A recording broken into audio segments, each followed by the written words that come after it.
Hello everyone, for today's video I'm very excited to share na ang KFC sa Philippine Arena ay open na po. Madaming po kayong iniimbitahan. Nag-open po tayo noong November 20. But for today's video, we are going to Domus Restaurant. And after 3 hours of driving, we are finally here.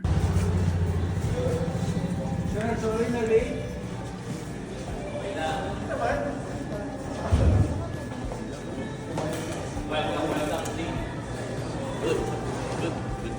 Sino ba naman hindi pa nakakakilala sa mga kasama ko ngayon, di ba? At tayo nga ay naimbitahan dito ngayon para sa kanilang episode 1 ng podcast. At ang ating pag-uusapan ay ang iba't ibang Turkish breeds. Kaya super exciting ito. And after a while, nagdatingan na rin yung ating mga kagrupo. Dito si Sir Charles, si Sir Pau, si Sir Miguel at si Sir Richard. Sayang nga lang din hindi nakasama si CJ, yung owner ni Champ, yung may malaking ovcharka. At habang pinagmamasdan ko nga yung setup nila, medyo kinakabahan na ako. But of course, I'm very excited to share my knowledge and experiences sa pag-aalaga ng kagaya ng breed ni Datu.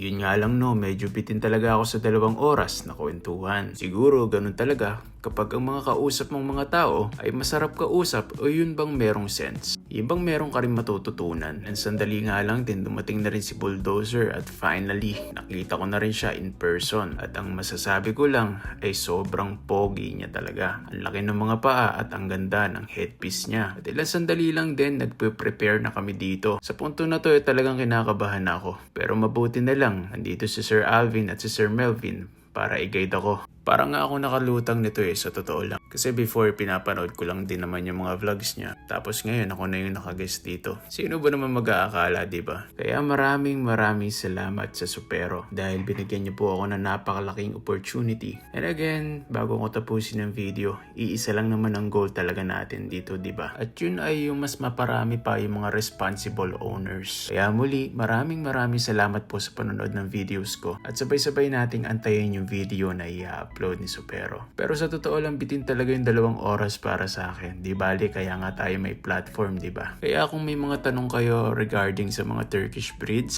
or kahit sa simpleng pag-aalaga lang, pwede kayo mag-comment or mag-message sa akin. Also, maraming salamat nga pala sa mga breeders na nakausap ko abroad. Dahil sa kanila ay marami din talaga ako natutunan. Yun lamang guys, maraming salamat sa panonood. God bless.